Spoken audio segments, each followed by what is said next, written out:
I am the Tofu Golem. Please enjoy the video. You'll start by confirming you're signed in with an administrator account and that internet access is stable.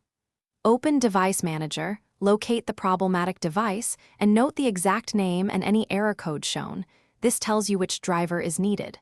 While you're there, right-click and choose Properties to view details.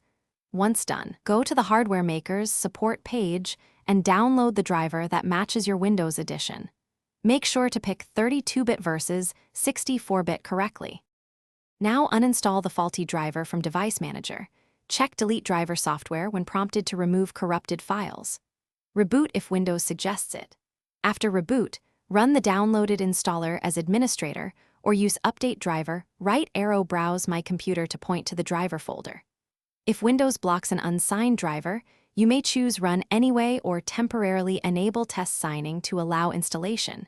Use caution and only for trusted sources. Once the new driver installs, after installation, open Device Manager and verify the device shows without a warning icon and operates normally.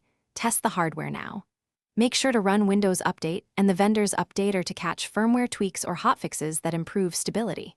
If problems persist, roll back the driver, use a system restore point created before changes, or review event viewer logs to pinpoint errors. One key tip: if multiple installs fail, try a clean boot to eliminate third-party software conflicts before repeating the driver install. Thanks for watching. Consider subscribing if we helped you today.